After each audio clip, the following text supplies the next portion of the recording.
Have you ever really considered the importance of being patient? In a few weeks from now, we're going to be celebrating the Chag of Pesach, and we're going to hear a lot of Divrei Torah about alacrity and being quick and not being lazy.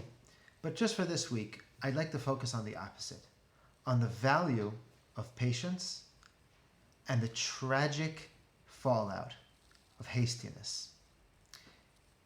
In the parasha this week, we see a completely perplexing story, the Chet HaEgel, the sin of the golden calf, in which Bnei Israel, who have just witnessed miracle after miracle, the revelation at Sinai, they've heard over and over, don't make graven images, don't make avodah zarah, and then only 40 days after Moshe goes up the mountain to receive the Luchot HaBrit, Bnei Israel fall and make the Egel HaZahav.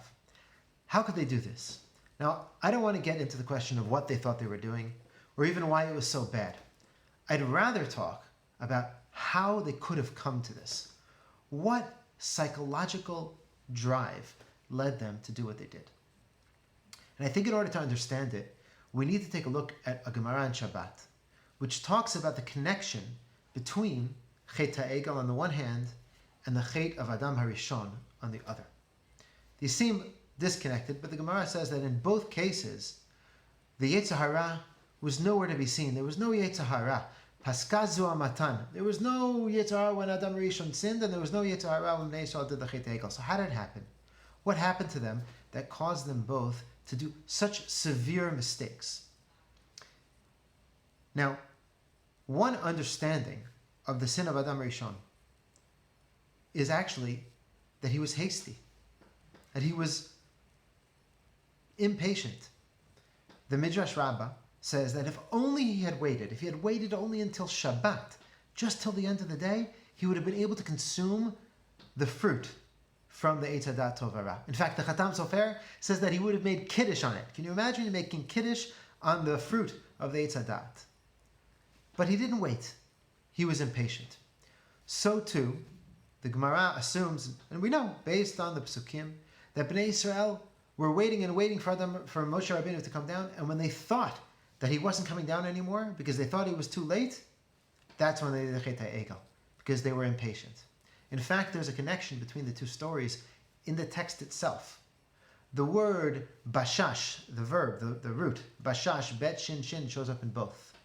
It says in the Torah, Vayar am kivoshesh Moshe. It saw that Moshe was delayed. If you remember, there's a similar verb by Adam and Chava. It says that they were both naked, they didn't have any clothes, velo yitboshashu, and they were not boshesh, which usually is translated as they were not embarrassed, which makes sense, they were not ashamed. But it can't be a coincidence that the same verb is used over there. So what exactly is going on? What is the big deal about the patience? Now, what seems to be going on, actually, is that Bnei Israel, they had just gone through Har Sinai, they had gone through everything, and frankly, they wanted it all right now. This is something so human. It's something that we in the 21st century can relate to so well. After all, everything now is on demand. We want it all right now. If we have to wait more than a few seconds, sometimes even more than a few milliseconds, that's it. We're frustrated. We binge shows. We forget about watching them weeks apart. Forget about commercials. We need to see it all right now, right now. A comedian who pointed out sometimes you'll be looking at your phone and you'll be going, oh, it's not going. And he said, just can you wait a second? It's going to space. It's going to space and back. Can you give it a second? Just wait. It'll come. But we can't even wait for that. Now, that's true in Gashmiut. It's true in our physical world, but the truth is that it's in Ruchnius as well. We want to succeed in Ruchniut now. No patience anymore. If we're learning Torah, we want to understand it right now, like Neo in Matrix. I know Kung Fu. Somebody should insert it into our brain and we should know it right away. If it takes effort, if it takes time, no patience for that. Tefillah, open up a Siddur, I expect the experience to overtake me right away. I want to be swept up in this amazing spiritual dance with God. But you know what? It doesn't always work like that. Sometimes You have to do it several times in order for it to take effect. Nobody expects to become an expert at anything right away. So why do we expect the same thing from our ruchniut?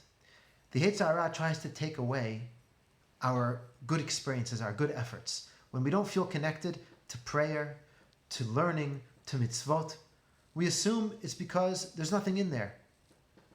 Maybe there's nothing to feel connected to. And the truth is, the only way that you can connect to it is by doing it over and over and over. There was a phrase when I was a kid that they taught us that, it's irked me for a while. I can get in trouble for saying this. We want Mashiach now. We want Mashiach now. Mashiach will come when he's supposed to come. We can want Mashiach now, but we can't want Mashiach to come right now. If he's not here, if he's not coming, that means it's not his time.